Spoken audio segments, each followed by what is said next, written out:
your vibe, they hold me true. Star for sky, no fish shine like you. Quantum love, you don't catch me too. We dey fly, no road, no map. Your fire, they burn, you know they cap. Time no fit stop. So welcome everyone. It is an absolute pleasure to introduce world-renowned guest today, Dr. John Gray.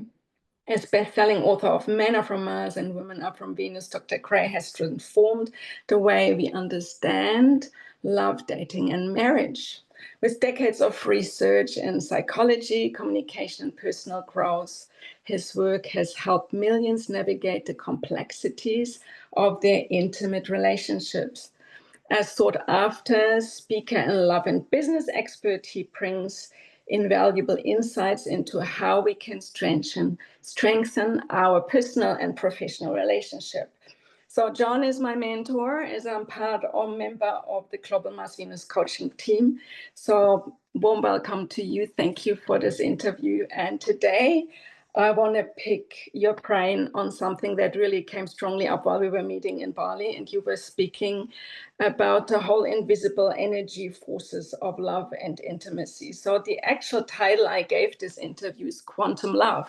And I jump right into a question that sits more in the middle of my list of questions. How would you describe quantum love, and what are your personal insights related to the polarity between human physical intimacy and the activation of invisible life force? Well, those are all some interweaving ideas. And I would start with, when we look at quantum, is that which is within everything. I had a teacher once, and he would talk about flowers. He's always holding a flower and pointing out that the flower has all these different shapes and different colors, but if you push down into it, it's all sap, colorless sap, and yet it takes form. So we have this quantum field, which is the potential. And what we're learning is, with consciousness, the potential changes. You know, it's you become aware of something, then that comes into existence in that moment, according to you're looking at it. It's kind of like, the tree doesn't exist until I look at it, at least in my realm, to some extent, until it falls on me, it exists. So the idea of quantum is potentiality.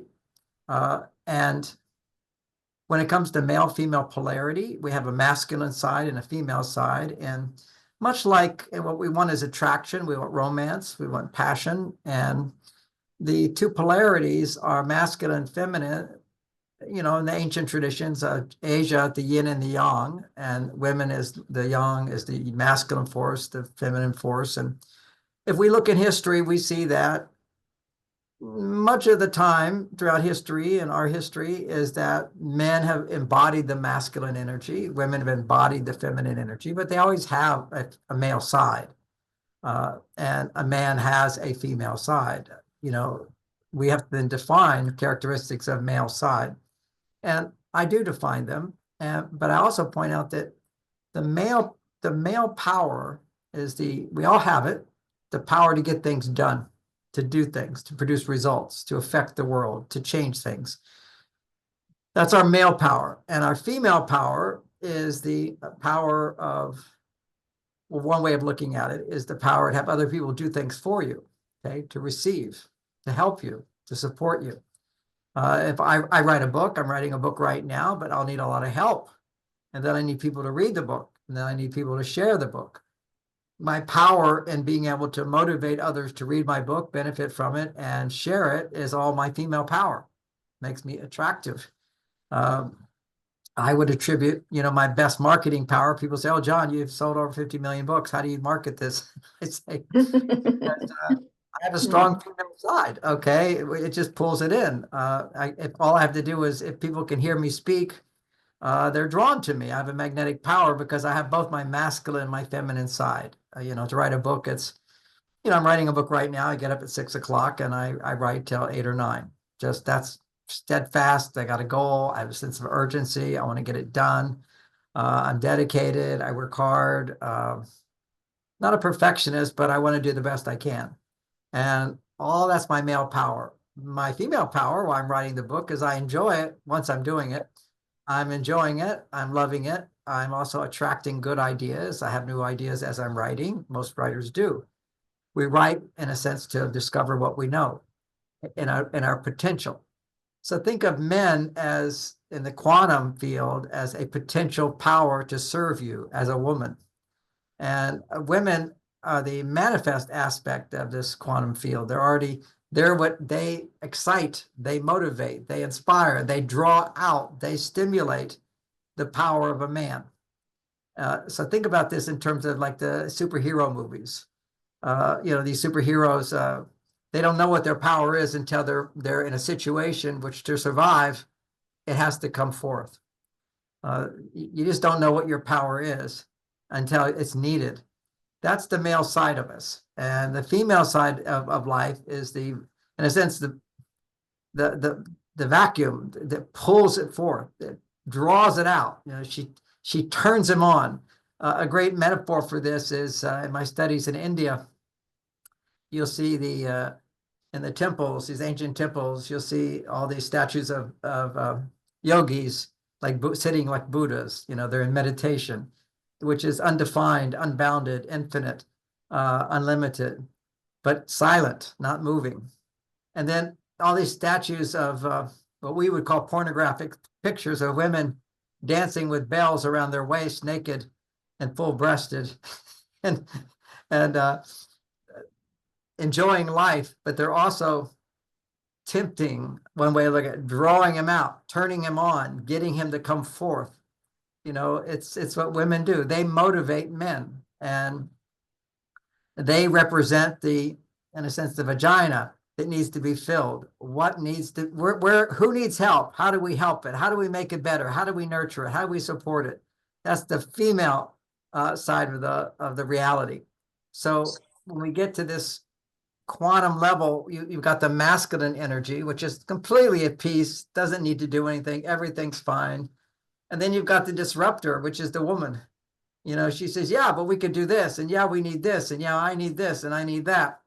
And by pulling him forth, then he gets to experience his power. He doesn't know what his power is. He doesn't know what his masculine qualities are. He can't access those until the female is drawing it out of him.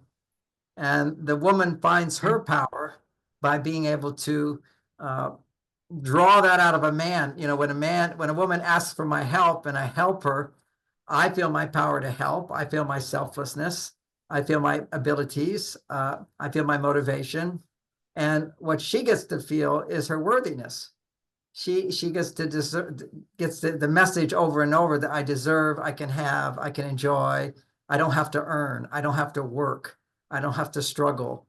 You see women today who are not in their female power, so much struggling. They all feel, so many women feel overwhelmed. I do everything. I have no help, and there's no good men available. If I have a good man, he's just sitting on the couch. He's like Shiva sitting. The story in the Indian culture is that Shiva meditates for 1,000 years until the world is going into decline, and then she dances. Mm-hmm. And as she dances, she wakes him up so that he can go out and fight the battles and do what's necessary.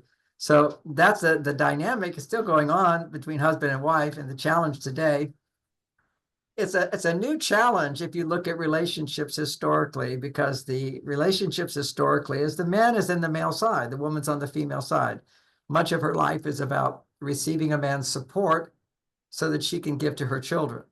So when she gives to her children, she's on her male side. Giving is the male side. Receiving is the female side. We all have it. So the challenge for women today, as women are evolving, is they've gone from being primarily receptive, getting the support of other women in the community, getting the support of a man to take care of her. It's all about receptivity. And her ability is an attractive ability. She has the magnetic power to wake up a man, to pull a man in. And she does this with a smile. This is a man with a plan, a woman with a smile was the name of one of the chapters in one of my books that probably never got published. But it was one of my favorite things. My daughter nixed it. She said, you can't tell women that they have to smile. So many women are just taught smile all the time. I said, okay. Yeah. It's a woman's happiness says to a man, he has succeeded. And when you succeed in doing what you're born to do, the male side is born. The biological impetus in men is to convince women on a very biological, unconscious level. We look at our animal nature. It's to convince women to have sex with us so that we can create babies in the world and then protect her. And she nurtures the babies and he protects her. You know, this is the animal kingdom. We get to the human kingdom. Now you got a husband pursuing the woman. She doesn't have sex until he promises to stay with her because you can make a baby. There are consequences. So this all strengthens him. He realizes that I can't fulfill my biological imperative to plant my sperm and make babies unless I commit to a woman. This empowers him. You see this, and not only that, but the opportunity to do that, because she refuses to have sex without that commitment, brings forth this power of commitment. Then, okay, I promise to do it. And there's a dignity a man has that when you make that commitment and you keep that commitment, that's your male power. And then you may weaken at times and realize, why am I weak and why am I depressed and why am I unhappy? Because I haven't done what I said I was going to do. That's all about male power is, say you're going to do something and do it. And if you're not sure you're going to do it, don't say you're going to do it. So my formula is really hard to get me to say I'm going to do something. Because if I'm going to do it, I have to do it. Every book I've written, I've finished on time. If it took me 24 hours of writing that last day, it's where my dignity and my pride comes in. But I'm very careful not to say I'm going to do something if I can't. And that's one aspect of it. It's not everything is one idea. Right now, I've set myself a goal. I haven't written a book in 8 years. After my wife died, I went into deep depression. Yes. And I grieved a lot, whatever. I'm out of it. And then I found a woman. I'm married again. And so I'm now motivated. I found myself again, my power again to start writing books. So I set a goal. I'm going to write 10 books this year. Now, if I don't. Wow. 10 is a big number. But I've written 30 books. I know how to write books. I've got 8 years of not having written a book. I've got a lot of content information in my head. It's a matter of organizing. And I guess there's this whole change, and that was actually my initial question. I mean, from the day you published Men Are From Mars, Women Are From Venus, that's 33 years ago. Now, this is a long time. I mean, so much happened globally and evolutionary. I mean, what has really changed? I believe couples operate so much more different. And also, what are the strategies to really help couples, not just to deal with stress, but with anything else that's going on in life, Well, everything I was just sharing was this sort of a buildup of a context for women to understand men, is that men need women to be on their female side. And today, women are way on their male side. And that's not a bad thing, as long as we use that for our benefit. And what it means is when a woman is more on her male side, she's more independent, she's more self-sufficient, she's less needy. And of course, all those things is what motivated men. It's why men's testosterone levels are so low in the world. There's other factors too, but a major factor is women don't need men. As soon as women, ever since I was a little boy, I knew that for me to have to get married, that was the whole thing. You grow up, you get married, have family. I have to make money. I have to make enough money to support a woman and a family. And I don't know how to do that. That was a big pressure. Fortunately, I had a father who taught me how to do that. Okay. So, this huge weight of I have to be responsible for everything for a woman and myself. So that with the right support, a man emerges from that. But the motivating factor there was no woman's going to want to be with me unless I make money. And that's just the reality. It's always been the reality. You could look at the birds flying in the sky. They're not going to mate with another bird unless he's got big wings and he shows off and he got to prance around. The peacock, he has to show his feathers. He has to be fierce, has to be big, whatever it might be. A man has to earn a woman's appreciation and trust and feel that he can protect her and be there for her. But when women can do that for themselves, men have no motivation. They're kind of lost. You got all these guys that have ambition. They don't have focus. They get lost in, things like, global warming, like that has anything to do with their life. Make some money, have sex, make a family. It's suddenly we always. I got one friend, and he a long time ago, he worked hard, created a software, made $30 million, and he hasn't been married since. Doesn't have a family. He's lonely. He's overweight. He has, he gets depressed, and not all the time, but one time when I was talking to him, he was so depressed, and I said, "What's going on, man? You got everything, Well, he says, "I just can't sleep at night with all this global warming." I said, "What, you have the power?" try living within your reality and realize you're very lonely and you don't have a wife, you have no family. That's the real issues of life. But we have all these distractions, It's like everybody's all upset about politics and all these things, which don't touch your life. If it touches your life, okay. But directly touching your life, get your life together. But anyway, so here's the women on the male side. They're not pulling, they don't have the polarity. If you think of magnets, there's something called polarity, and that polarity causes attraction, positive pole, negative pole. So we have a polarity between the sexes, the masculine side, the female side, the action and the receptive, the solution and the problem, the night and the day. These are opposites. So opposite polarities attract. Well, when women are on their male side, men are not attracted to them. Men are not motivated. Men do not have their hormonal testosterone. Men need to make 10 times more testosterone. Otherwise, we're not motivated. Women don't. Women don't need to make hardly any testosterone. They're still motivated because you have a different design in your brain. There's 8 times more connected tissue in your brain. Your brain's way busier than a man's. You can't relax like we can. We can just be content with nothing. Unless the woman comes along and they go, "Oh, I want to make her happy, so maybe I'll wear some nice clothes, change my clothes, get a job." We don't have that motivation like we used to. And yes. So what do we do? Well, I'm going to say the positive side of it now, is that when a woman can be more independent and self-sufficient, she's on her male side. What happened? She's also a woman, so she has a female side as well. So now she's more whole within herself. But what she needs from a man, because we always need to be needed, is she needs help to bring her back to her female side. And that's what a man can provide. A man is happy to do things for a woman if he feels he's needed. And a woman relaxes when she feels, "I have help." Anytime a woman is stressed, when you analyze it, one way of going in the direction is she's overwhelmed, feeling, "I'm doing too much. I have to do it all myself, and I don't have help. I'm proud that I can do it myself, but I'm stressed out." And when I say this, a lot of women go, "Oh, it's, not me." But if you look at the test, of course, there's exceptions to everything, but on a big, huge curve, you look at hundreds of thousands of women, they did blood tests on them in the workplace, and they found that women's stress levels in the workplace were twice as high as a man's. And when they would come home, if they had a job outside the home, when they come home, their stress levels would double again if they were single or if they were married. So what is missing? Well, women don't have the support. They need help. They need help. They've always needed help. And now they think, "Oh, I can do it all." Nonsense. You can do it all, not sleep at night. What you do with a man, give him a job and then pay him. The thing about men is you have to pay us. If I go to a job and they don't pay me, I'll quit. If I go to a job and they don't pay me very much, I won't put everything into it. That's the way men are. It's just a simple logic. This is how you motivate males. You pay them. And I was just writing in my book this example.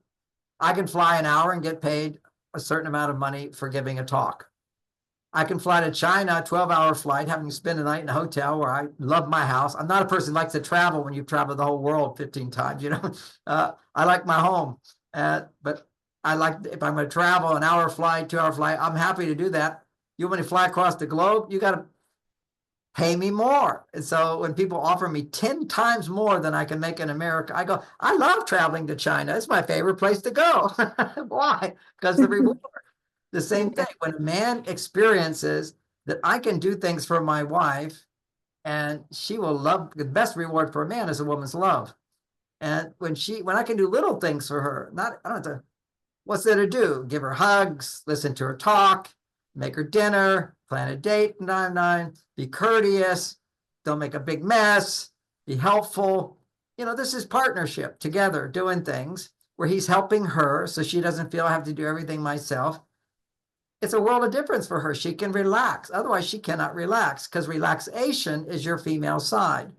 So it's hard for women to come back and relax. And so what we have is we've got, like in Brazil, where I was teaching there, it was shocking to me, at a medical conference, one of the doctors there, he was saying that 95% of women in Brazil, a very busy place, Sao Paulo, I think it is, traffic jams everywhere. 95% of women have to take medication to sleep at night. The medication to sleep at night is not a good thing. It's a sign that you are really stressed out. You should be able to fall asleep. And that's really, really a tragedy. And then that we see all this infertility in women, all these problems. We see twice as many women aren't married, and some of them don't want to get married. Some of them want to get married, but no man is ever good enough for them, or men don't want to stay with her, because a man can't stay turned on to a woman if she's on her male side. John, may I bring you back to the quantum field? And you have studied and developed so much knowledge around, methodologies. To the biohacking part is a huge part of your work. You speak lots about it to help men and women. You also speak about you do weekly meditation, processes online to help people to actually sink into. So all this, I wonder how much this is different. Would you have written about and speak about that 33 years ago now? So what is really now the newfound almost formula, for Mars Venus to really work? Because I sense that this invisible or invisible, power plays probably a much bigger role than really just consciously what we do or not do, because it sets us up for being healthier. Is that right? So can you speak a little bit more about your experience with that and how you help couples? Well, you mentioned everybody should know, if you do John Gray Radiant Mind meditation, I don't know, like 30 of them, all a little bit different. Guided meditations. Guided meditations are very helpful for women particularly. There's the silent meditation where you can look at a candle, you can look at a mandala, you can have a mantra. That was my process for many years, just having a mantra, repeating it over. What happens when you just effortless repeat something over and over, you actually grow this neural pathway in your brain so that you can effortlessly think that. Whenever you effortlessly do something, you're connecting to the quantum state. It's just simply everything is happening automatically. So when you repeat something over and over, year after year after year, I can, if I think my good old friend mantra that I did for, I don't know, 20 years or something, instantly I'm in a certain level of unboundedness in quantum field. I'm in a different state, much higher than that. Now I do more than just mantra meditation, but that's a good meditation for people. Just being aware of your breathing, listening to music. Dancing for women is a great thing. Just lose yourself in the dance. Making love is a great thing. But as far as being able to come back to yourself, meditation is a balance. And what I do now, when people see, I'll just briefly describe it, is help people realize that they have a potential they don't even know. It's like there's something in their closet that I say, hey, it's in your closet on the top shelf, and you just go there and it's there. And that is the ability to feel God's presence, or the divine energy, the Shakti energy, the Shi energy, the pranic energy, life force energy, Holy Spirit energy. Everybody can just literally in a few minutes learn how to do that. And that's what I teach people. And that you learn better, a little harder for men to feel. It's a feeling, being able to feel the energy. When you can feel the energy that flows through your body, you can then direct that energy to different parts of your body and heal those parts of the body. You can direct that energy to other people and help to heal them with positive feelings and surround them with love and hope and so forth, give them comfort. For many years, I used to do laying on hands healing with people, going, I can pull the energy through me and give it to people. The problem is that whenever your energy goes to somebody, you exchange energy. I can take that energy easily, but it goes to my children and my wife, which is why traditionally healers would never have children or get married, because I'm tuned to exchanging energy with people. They resonate with me. Their negative energy comes to me. My positive energy goes to them. It's no problem for me. I can send that energy out, but my family will get it. So I stopped healing people in that way. But I do. My meditation is, they can listen to, is you actually just activate the energy in your fingertips or palms, and you start to direct it to do things.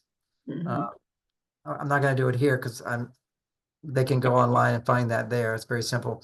But what I find is that the dance is whenever you have a strong desire. Now, historically, there was something called, in the Greek days, there's something called Pandora's box. Now, if you open the Pandora's box, demons come out. So you want to keep that box closed. Now, that's all a metaphor for what's in the box within us is desire. So many of the ancient traditions say, give up desire, give up desire, give up desire. Because if you don't desire anything, and just let God's will be done, God's will be done, but not much happens. Okay. There's a thing that God gives us as well is desire. And so by suppressing desire, you don't feel disappointed if you have no desire. You don't get angry if you have no desire. You don't have fear because, hey, whatever happens, it's okay. It's your karma. You know, all these attitudes to sort of comfort us to not take the risk to desire. Because when you desire, you're opening up Pandora's box. Because when you don't get what you want, you get upset.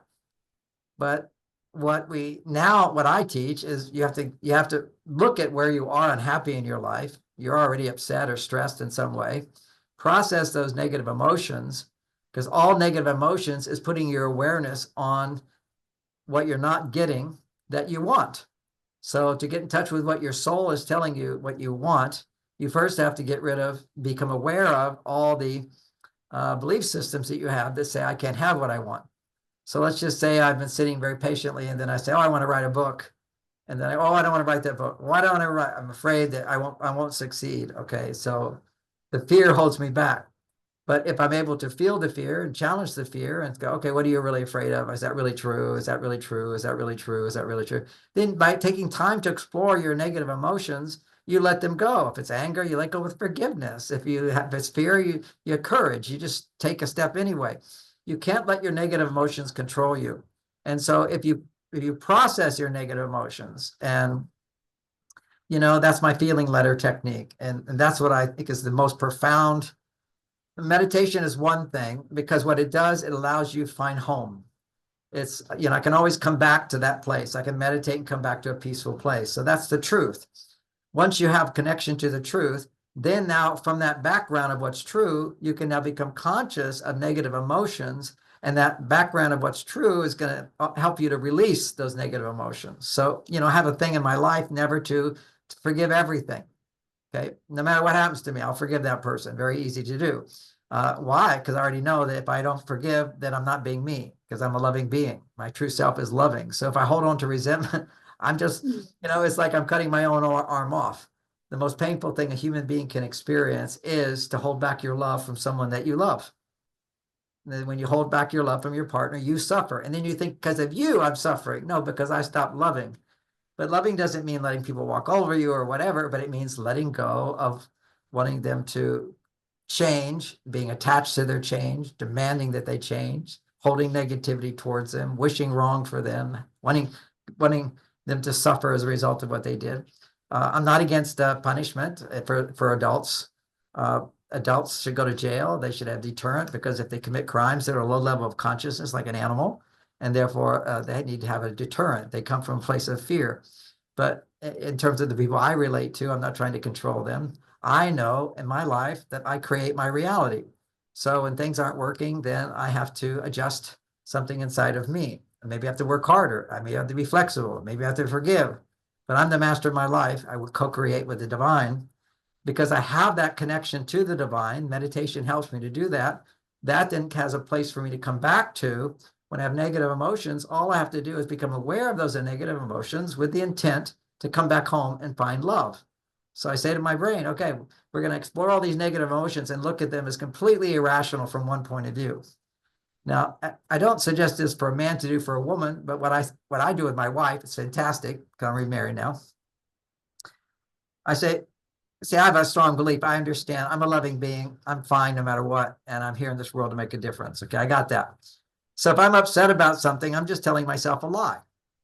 So it's like I'm making a big deal out of nothing, because, so many times there's things to be upset about, and then it turns out to be fine. All right. So if I'm upset about anything, I ask her to say, oh, John, you're just overreacting. Suck it up. Yes.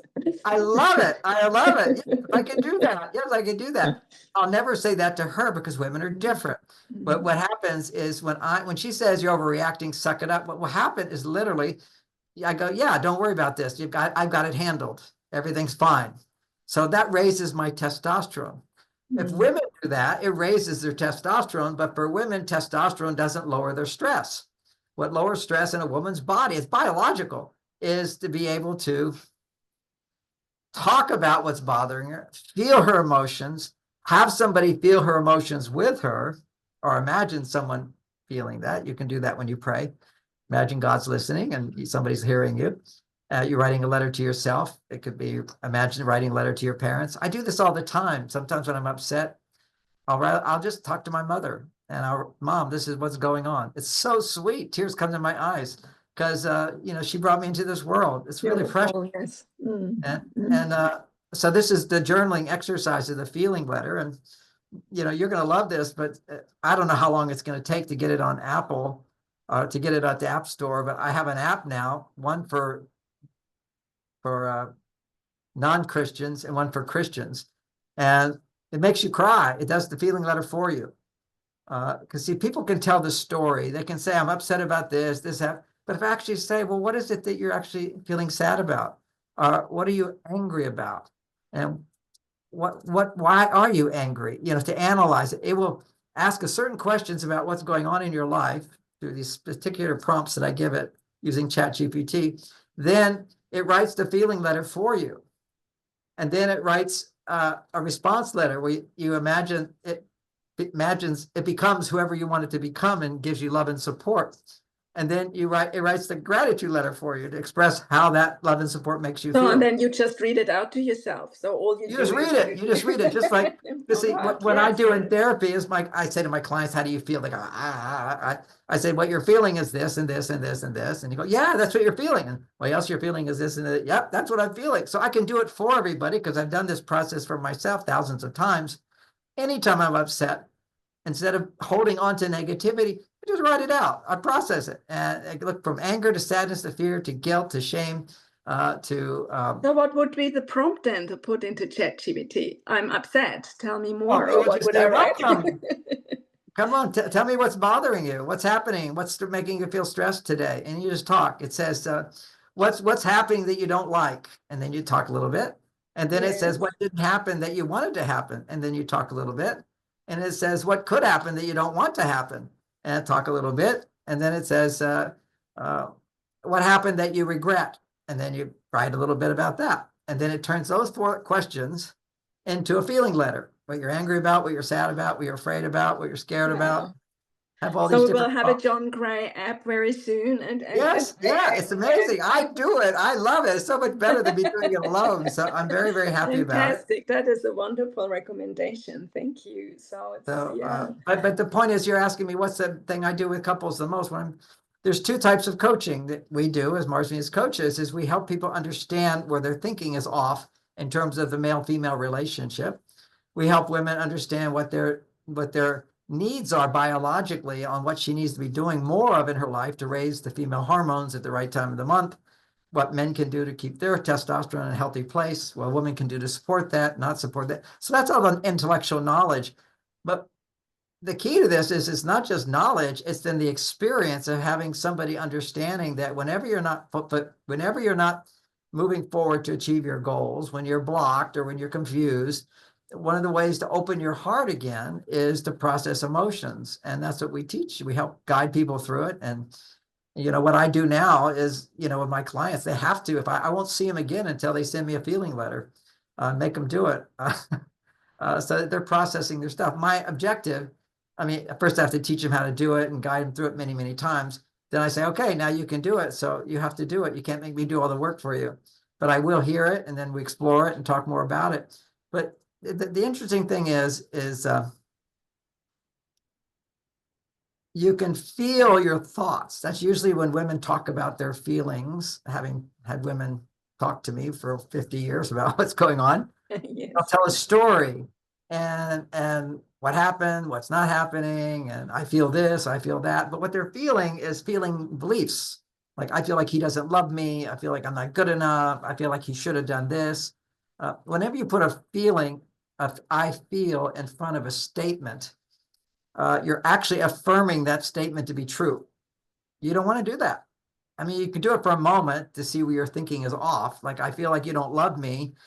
You're affirming with 100% certainty when you say, I feel, nobody can argue with you. See, you can say, I feel you don't love me. I said, no, you're wrong. Well, you can't tell me I'm wrong. That's how I feel. Okay. So feeling is something we know without depending on anybody else. It's something I know true to be myself. So you can't change a belief that way. The way you change a belief is, I don't think that's true. You know, I think you're doing this. It's a belief. I think you're doing this. And somebody says, no, that's not what I'm doing. Now you're going to have a conversation about it. But when you say, I feel this, you're just affirming to yourself over and over. I feel he doesn't love me. I feel I have no time. I feel I don't have enough money. This is terrible, terrible emotional intelligence. You notice, I mean, if you feel it, you should say it and then notice, whatever I do, I feel like, or I feel that, and it's a belief, then you want to immediately let go of that by saying, and that makes me feel this emotion. When you feel an emotion, then the brain, the soul can come in and automatically see how irrational that belief is. It just happens automatically. People, when they have a catharsis, they can't believe how good I feel now. And it seems like nothing is wrong. And I've got, you know, this wonderful way of looking at things, rather than being in a triggered state where we're overreacting to life's challenges. And all suffering is overreacting. So what's with the sensations in the body then? How do you integrate that experience? Would you put this into the equation, or would you feel them later or before you actually feel the feelings? Where would you start? If people have difficulties feeling feelings, John, how can they enter their feeling body? You know, some people are more physical, and there's a lot of therapies that focus more on noticing what you're feeling in your body. You know, for my thing, every day when I do my radiant mind meditation, first we awaken the divine energy flowing into the body, and then we do a body scan to feel the energy going through every part of the body. And the more you practice it, the more you can, you know, be aware of your toes and your fingertips at the same time. And if I just do that, now I've got my toes tingling, my fingertips are tingling, my arms are tingling, my belly's tingling. You know, you just turn on the life force in your body. There's an awareness of that. Now, for me, I'm more of an intuitive person. You know, Jung talked about types of people. One is the mental person, the emotional person, the physical person, and the intuitive person. So a lot of my messages are intuition, which is feeling thoughts, okay, feeling beliefs. And whenever you feel a belief, like I feel like you don't love me, I feel like I'm not good enough, if it makes you feel uncomfortable, then the belief is wrong. It's simple as that. You see, if it's wrong. Now, if it's pain, if physical pain, you find you can do processes where you identify, you do a body scan, and when you're thinking about so-and-so, what are you feeling in your body? And if you feel the pain in your body, you find out where the block is, feeling the pain. That's not my process, but I know the process. And you can feel kinesthetically where the block is. Then what is the block saying? But then once again, what the block is saying, you go into the emotions of it, because the emotions release the blocked energy. Emotion is energy being expressed. And so you want to release that energy, blocked energy. So think about all negative emotions are blocked divine energy. So here's me, I want to love you, and now you did something, so I'm not going to love you. So I've already called that love to go towards you. I'm committed to that love, and now I'm holding it back. So the holding back of love, the holding back of motivation, the holding back of kindness and being mean, doing the opposite of what you really want to be. When you hold back from the goodness of who you are, that's a block. The energy is blocked. That block will show up as pain in your body for more physical people. It shows up as more depression and anxiety for more emotional feeling people. It will, and physical people, it will. Well, I haven't been asked this question, but I think for a moment, I know what a lot of physical guys do when in order to release the blocked energy, is they really work out hard. Okay, they push themselves really hard. Yes. And you know, I was listening to a Joe Rogan show, and there was this guy, he's a super athlete, triathlete guy. He gets up every morning. He runs 5 miles. He gets in his ice cold baths. He does all these other things. And for 3 hours, okay, complete workout every day like that. And Joe Rogan says, and don't you love it? He says, I hate it. I hate it. But after I'm done, I feel nothing can bother me. After I feel it, nothing can bother me. And so that's how he finds his peace, is to release all of that blocked energy. And so he has a physical release for it. Now, I don't think that's so healthy, to be quite honest, because like when I process the negative emotions, always you come back to not yelling and screaming. That's how some people use emotions to process, is they yell and scream and they get mad and they hit the thing and whatever. They're releasing that energy and then they go, oh, I feel so much better. Some couples, they argue and they fight and then they make love afterwards. It's great foreplay, arguing and fighting. Elizabeth, what's her name? And oh, I forget their names, but they're old movie stars. They were divorced and married like 3 or 4 times. Liz Taylor and Richard Burton. Burton and Elizabeth Taylor. Yeah, they're just like, they would throw things at each other, hate each other, and then they have mad sex afterwards because, she was the most famous woman in the world at that time. He was the most handsome, wonderful man in the world. So what that's what happens to celebrities. All this energy comes to them. And that's the way they sent the energy out when they weren't working. I'm sure when they're working, they're channeling that energy through their creativity. When you look at, like a common example of Michael Jackson, who genius on the stage. I saw him do his thing. It was an amazing being, unbelievable charisma, unbelievable influence, and all that bad stuff about him was just the evil forces trying to suppress him because he wasn't aligned with the darkness on the planet. And it was also huge amount of energy coming through him. So what he said is he was never happy his life unless he was dancing and singing on stage. Yes. He was always in suffering. It's because so much energy flowing through his genius that when he stopped, that energy became blocked. And when it's blocked, it's like when I didn't have my wife anymore, Bonnie, and the energy wasn't flowing, my love and devotion for her. Just I wasn't able to be caring for her the way I did. I was hugely depressed and grieving and so forth. But it was good. It was good for me. I'm now a better person for it, without no question about it. And that's the thing for every spiritual person to know. If you do a self-examination of your life, every bad thing always follows by some good thing. And it's unpredictable what it is. Now let's look at this polarity between men and women. Is there, in your experience, Tantra, for example, speaks about, the masculine energy piercing into the feminine and the feminine being more, there are lots of people who are really not conscious of that and still would like to be effective in their love life. So how would you say men and women can differently enhance these invisible energies in very simple gestures? What I do is I simplify it in my book, Beyond Mars and Venus. Yes. So another book I have called Mars, Venus Collide. I talk about the hormones of the yin energy and the yang energy, the masculine energy and the feminine energy.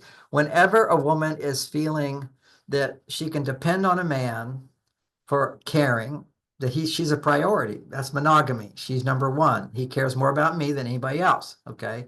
And he has empathy for me. He has compassion for me. I can share my pain. I can share my triggers. I can share my trauma. Women tend to carry the trauma in a relationship, and men are there to stand by and provide support for her to work through it. Women should not be working through a man's trauma. His trauma is healed automatically by being there for her trauma. This is the yin and the yang. The man provides for the woman opens up to receive the support. So here I made a list. I'll read it just for my new book I'm working on now. It's called Men Are From Mars, Women Are From Venus for Strong and Independent Women. And, oh my God, that is exciting. Thanks for sharing your title. It's very fun. And here I'm just about to put in chapter 2 or 3, I'm not sure. But this is why I talk about the masculine qualities, feminine qualities, just so we can start becoming aware of where that polarity comes from. But in simple terms, anything that raises a woman's female hormones that a man can do for her is making her more feminine.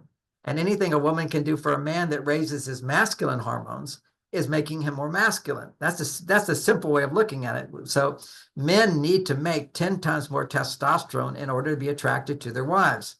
And women need to make 10 times more estrogen just to be happy. And they need to double that and double her estrogen levels, her normal levels, in order to have romantic feelings for him. And when she has romantic feelings for him, then he can have more romantic feelings for her. And they go up and down, go higher and higher, being reciprocal.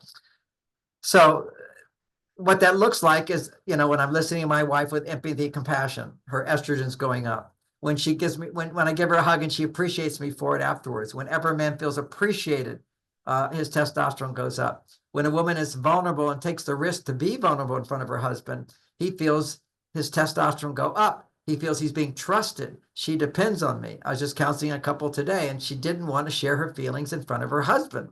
And I said, no, this is the magic. You'll see, you bring out the best in him. It's like Shakti dancing, being feminine, wakes up the masculine power, the superhero. I'm needed now. I remember one time a policeman just saying, he sits in the ditch with his car waiting for cars to speed on. When he sees this person speeding, he comes alive. Oh, he turns on his light, goes and gives a ticket. It's like the fireman sitting alone, sitting in a fire station doing nothing. They sit around and then ding, ding, ding, they're ready to go. They come alive. Well, this is the quantum state. This is men coming out of nothingness into action because women need them. So what are the qualities? So when a man feels appreciated, accepted, and trusted, these are the key things I talk about in Men from Mars and why Mars and Venus collide, how women can communicate those messages to a man. It brings out his male side, and he has to earn that by providing support for her that supports her yin energy, her feminine energy, by demonstrating caring, empathy, understanding, and respect. So many of these books have it all wrong when they're saying, oh, women, learn to respect your man. Women respect men way too much. What women need to do is appreciate their men. He has to do things, and then you appreciate him. I need to respect my wife, honoring her wishes and needs above my own at times. I have to always come back and take care of myself. But she has a priority, and that's what romance is all about. So what that does, when you improve the polarity, helps women to access their, what I'm calling ideal feminine qualities, and helps men awaken his ideal masculine qualities. So here's the list. Is it feeling love is feminine, feeling gratitude is feminine, feeling kindness is feminine, appreciation is feminine, emotional vulnerability, spontaneity, intuition, gracefulness, playfulness, laughter, acceptance, joy, happiness, wisdom, trusting, virtuous, softness, nurturing. Oh, that's in twice. Forgiving, big one.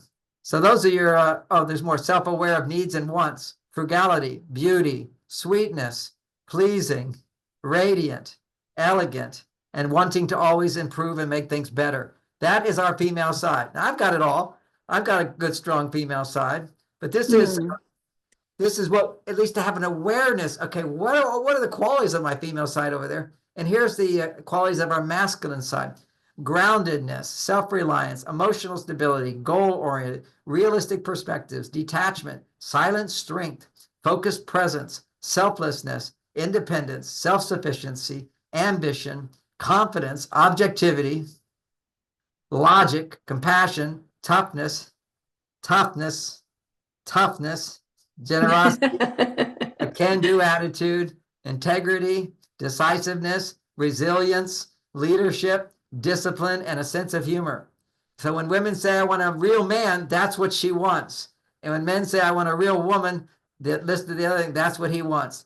Now, it's great if a woman has male side, because that actually allows her to go further into her female side, to trust. Because knowing, when you know I can take care of myself, then what happens is you can take that risk to open up and be even more vulnerable, because vulnerability, women often think that it's weakness and men won't like it. And the opposite is true. Men love to take care of women when women are in a place where they'll really appreciate it. For example, one of my best friends became a bigger best friend when I used to be homeless, and he gave me $500. He gave me $50, which is the equivalent of like $1,000 now. And I was hungry, living on the beach, had no money. And he just said, hey, just in case you need this, here's $50. I never forgot that. I'm so grateful because I was vulnerable. I needed help. And when you need help and you know you need help and somebody gives you help, it's amazing. So as it's Valentine's Day, I ask you a very, very vulnerable question. I mean, what is with these women who would love to have the courage to dress more up or being a little bit more sensual in their way they appear. I mean, you bring the word elegance and beauty, but I mean, we have often such harsh self-criticism towards our physiology and the way we look as women. So Yeah. what would you say to women to actually wake up to the fact that you men love us anyway?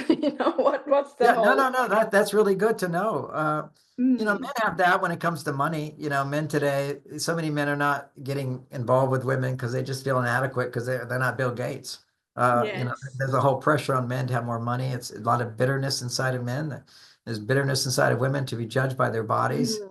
And when a man is turned on, women should know, he has very little discernment between you and a model.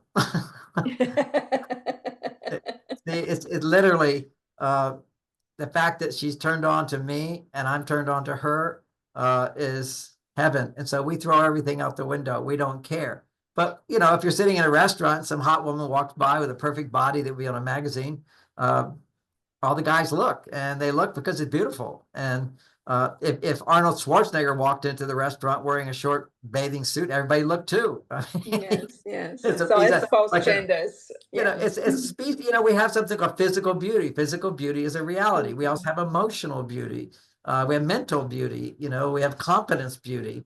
I rarely, because I'm so bonded to my wife, I just don't get turned on to other women at all. But ironically, there's a song from my childhood, or from my childhood, which was from the movie The Good and the Bad and the Ugly. Do you remember that movie? Do you know what that is? Yes. Clint Eastwood. It's the theme song for Clint Eastwood, and it's been in my life. I love it. When my wife was pregnant, I used to play that song and have all the other kids, help out with the dishes. And before the song's over, we're gonna finish the dishes and sing the song. So that was another one. Roll 'em, roll 'em, roll 'em, get those doggies rolling, roll high. That's the raw high. And then there's the other one, which is the Clint Eastwood song. And it's amazing. And there's this sound that gets made. I thought it was an instrument making this sound. And I was watching the video of it, and it was a big orchestra, and it was a woman making this sound. And this was a sound that I totally loved all my life. And this woman was making, I went, oh my God, I've turned on to that woman. Just because she was that sound. It passed very quickly, but it was surprising to me. And even in terms of this whole subject of men being turned on, because it's a challenging thing, because women are very hard on their body. Our society does not support except one body type, and we have all these different body types. The main thing is, for a woman, if she feels she's beautiful, then it makes a man more turned on to her, and he sees her as more beautiful. So that radiates. That's one of these invisible. It really has to be when she thinks she's beautiful, then a man gets turned on quite easily. Now, the men have a role to play here that I teach men. Is there's a little process I do with my wife every day, which is, we hug at least 4 times a day. And I will, particularly when we make love, we do this, but also if we didn't make love that day, we do it. It's where she says to me, do you love me? First, she says, do you like me? I say, yes. She says, do you love me? I say, yes. She says, how much do you love me? I said, with all my heart. She said, are you sure? Yes. Then she says, do you think I'm beautiful? And the answer comes out, yes. Then I can fully feel my acknowledgement that she's beautiful. Yes. I have to feel it. But see, men need to do a little foreplay. Those first questions are really easy to answer. But then it usually comes forth and with true authenticity from his heart when she says, do you think I'm beautiful? And he says, yeah, you're so beautiful. But he needs warmth to be able to feel that. I mean, when I first married Bonnie, for example, I'd be out teaching a seminar, and we'd talk on the phone. At the end of the call, she'd say, I love you. And, I was just talking. I'm not in my feelings. So if I just say, I love you back, I wasn't feeling it at that time. You can love someone, particularly men, and not feel it. Okay. You have to be in a certain part of your brain to feel it. You need a little foreplay to get there. Women can like to have sex, but not be in the mood. So there's a place where men have to sort of connect over to the feeling part of them. And so it was a real funny thing. I mean, I said, look, honey, I know you want me to say I love you back, but right now I'm not in that side of the brain. So I can say thank you, but that would be really weird. I can fake it, and then you'll know I'm faking it, and then you'll feel like I don't love you. So let's just do a little thing. Let's do a little warm up. Do you like me? Yes. Do you love me? Yes. How much do you love me? With all my heart. Do you think I'm beautiful? Yes. Am I the only one for you? Yes. You sure there's nobody else? Only you, always you. So you see, it's just warming up the feelings takes a little time. Just like in sex, a woman needs her Yeah. yin energy to be warmed up to come from her male side to her female side. And that's one of the great benefits of making love. And that's also kind of like when women understand this new dynamic of their power to attract a man, to wake up a man, to draw him in by learning how to ask for little things, motivate him. A lot of women feel like, why should I have to motivate him? I'm motivated all the time. Because you're a woman, you're not a man. Men live by a different set of rules. Only do what you have to do. So if you seem happy, why should I do more? It's just the way men are. And women think we're lazy. That's how it can look. But it's like, unless there's a fire to put out, a fireman just sits around and does nothing. And if he's done not any fires, he'll just sit and do porn, unfortunately, or become an alcoholic or a drug addict. They're all addicted to something because it's just waiting for the emergency, waiting for the emergency. So these are all, things to understand in relationships for women to realize they're the Shakti energy that needs to wake up the man. And if she's way on her male side and she asks for help and he helps her, then through him helping her, she gets to come back to her female side. And by her needing him to do something for her, he now feels needed by women, which men don't feel in this world. We're completely emasculated by all these women being so intelligent and so smart and, running the government, and women are brilliant. There's no question about it. Men are brilliant too, but it's like men, just like women compare their beauty, men compare their intelligence. I mean, women are running the show now, and it just makes them go, well, if she wants to do it, I'll just sit and watch. And that's where women have to, in their personal relationships, not the workplace, do your thing, but in your personal relationship, come back to a place where there is vulnerability, which is, I'm concerned about something, I'm worried about this, I didn't look good, he didn't like me, you don't like me. There's all these little things that go on that women will share with their therapist that they don't share with their husband, and they should share with their husbands. That's a real vulnerable thing. It was just happening today in my counseling session. I got her crying about something, and she said, I don't want to do this in front of my husband. I went, why? Well, she was afraid he would use it against her. And because earlier in their relationship, he would explain that, yes, you have this traumatic childhood, and so you're the source of all the problems. And I helped explain to her that she's not the source of all the problems. Men have their problems too. It's just we're not aware of them. But women will hold the trauma of the relationship. And by helping her, his own trauma is healed. A unique concept that most people don't teach, but I know to be absolutely true, is that you're attracted to somebody who's a mirror of your trauma. If you look at what their problems were, he's always dissatisfied, at least in the past, until working with me, comparing her to other people. I said, you don't do that. Love is not comparing people, it's seeing who somebody is. So he would always compare, and she always compares herself to other women, which is this issue. I'm not good enough. I'm not beautiful enough. I should be like this. I should be like this. He's comparing all these things. He has a trauma. She has a trauma. He just doesn't know what his trauma is, and he doesn't even have to know. He will be healed. All he has to do is to connect with his love in his heart is by being there for her through the channeling of compassion. In the Tibetan ancient wisdom, they always talked about the yang energy as the compassionate energy. The yin energy is the wisdom energy. So women have to have the wisdom of knowing how to bring the guy out of the cave, how to, in a sense, in a friendly way, how to manipulate him, how to get him to do stuff. It's real simple. I want my wife to manipulate me in ways to get me to do stuff. It's like she wants me to calm down. You're overreacting. What's the big deal? Forget it. Don't do this. If she wants help around the house, she says, John, hey, would you do this? I don't want to do it. I'd be really happy. I could relax. Just there's all ways of communicating in a way that a man activates inside of him. Not that you're making him do what he doesn't want to do. It's a making him aware of what he does want to do. Yes. I said it before. Can we talk a little bit about the self-care part? You shared something beautiful in Bali, and I don't know whether this really you want to go deeper into it, because you talked about the Taurus field, and I did some research after we met, and I found meditations and people who really invoke this amazing awareness that we are actually energetic beings. And how can we, this awareness of us being energetic beings, I want to once more bring this into the feminine masculine space. I mean, would the Taurus field of a woman be the same like of a man, or is there a difference how that works if you live with somebody who is not as conscious and you are conscious about your energy field?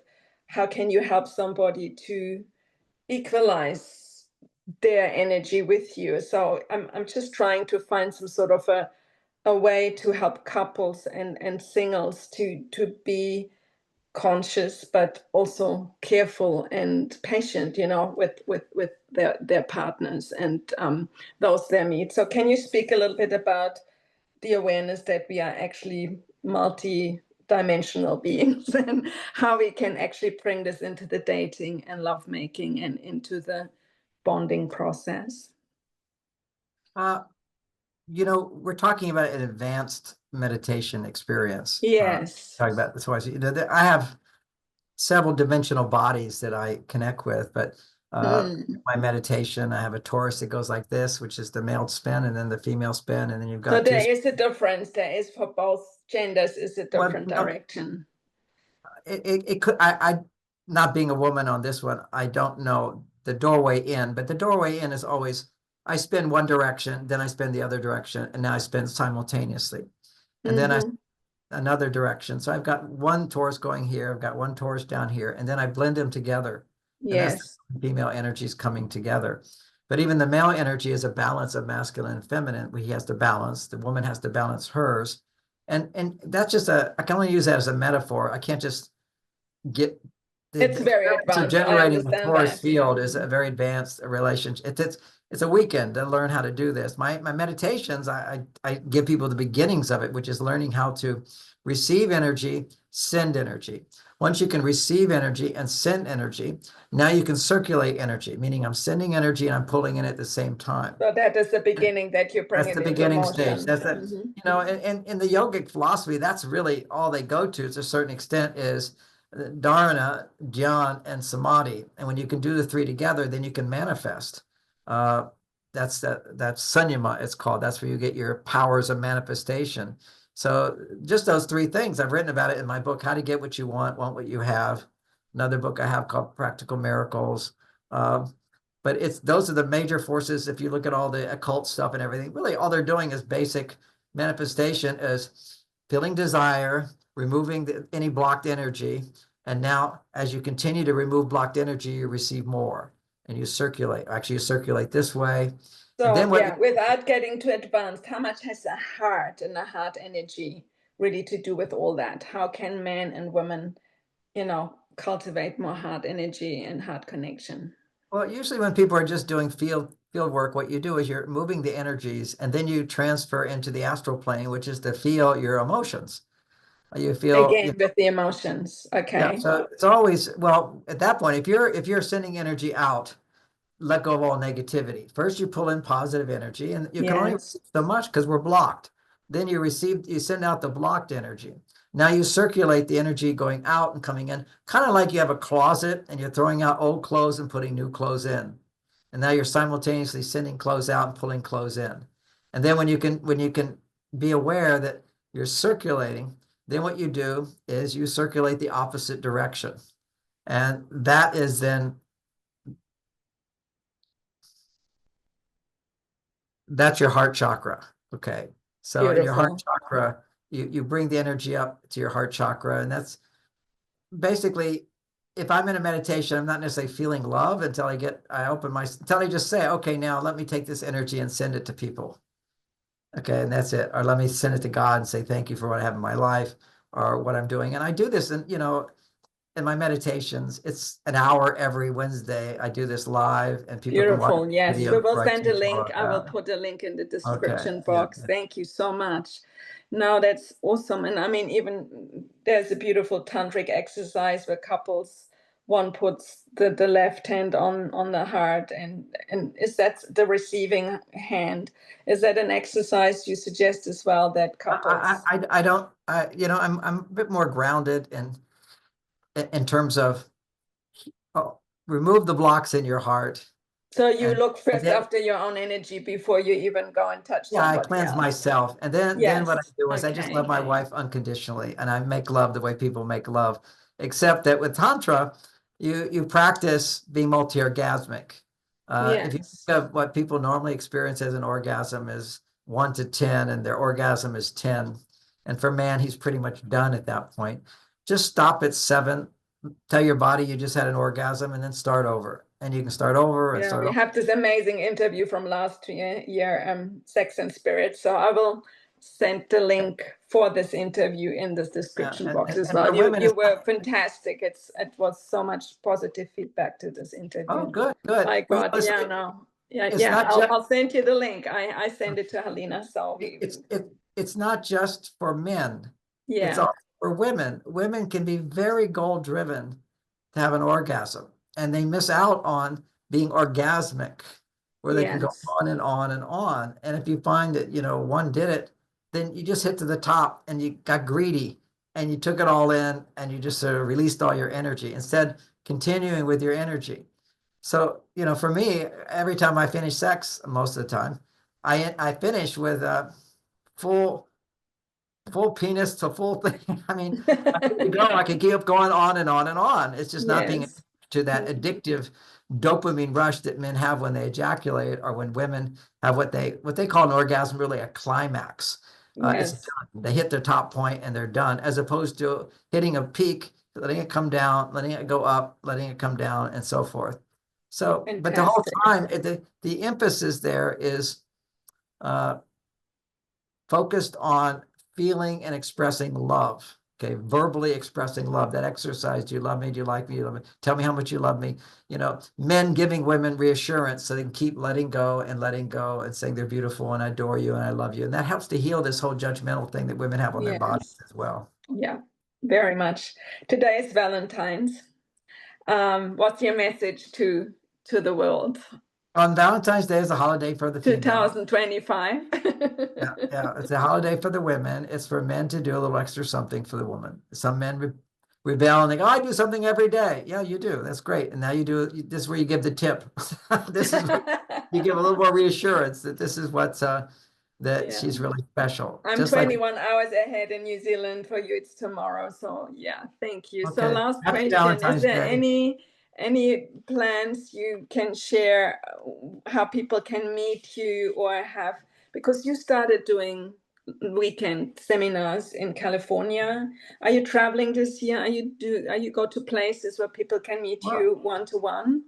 well, we're hoping to do a world tour. We're organizing it right now. We'll see that. But right now I do it. I've been doing it for 30 years. Will that be Uh, in America only or No, globally? around the world. I'm doing one around the world. We'll see how it goes. If we get the right support, we need the right promoters for it to happen. So we're gathering them together now. But I do have my class every one in March. I've got coming up in Mill Valley, near San Francisco. It's 30 minutes from San Francisco. If people happen to be in America, they can come visit me at my 3-day class, Friday, all day Saturday, and half of Sunday, so they can get home. So that's available. Fantastic. People can check it out at marsvenus.com. They can check out, I'll tell you that, you talked about women and their body issues and so forth.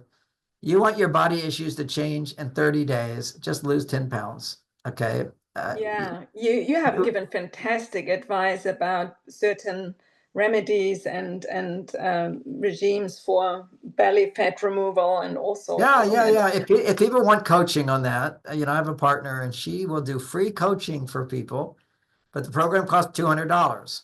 So if people want to lose weight and feel great and make a change in your body, when you can effortlessly change your body, you have so much excitement, so much enthusiasm, and just an inch off, you feel like I just did the great thing. No matter what size you are, just take a little extra off. If you consider yourself to have extra weight, to be able to lift that weight, literally, it's like we're carrying this weight around, and you just lose a few pounds, and you just feel so motivated. You feel good. You fit in your clothes better. So people just email Mars Venus, the contact page, and then get some reply. That's right. You will go to Mars Venus. At the bottom, it says contact us, and you'll get a reply. And give your phone number. We don't do emails for that. If you want to be on our email list, You can put your And email. globally, if people want to reach you from overseas, can they do as well? Yeah, and most of the places overseas, we have the products that we recommend. And that's how my partner gets paid for this, is that she sells these products to people that I use. And, in New Zealand, Australia, those products are there. I think that's your audience, but it's also anywhere and Bali, of course, yes. in Bali and all around America, all around, those places. We don't have it in the Middle East, unfortunately. And ironically, that's where my biggest following is in the world, is Egypt. The biggest. Yes, you were saying that last time. Yes. They often say that, the words you say, they're in the Quran. Well, the words I say are in all wisdom and truth. Anyway, so good to talk to you. It's a real pleasure. Thank you so much, John. Wish you a wonderful Valentine's.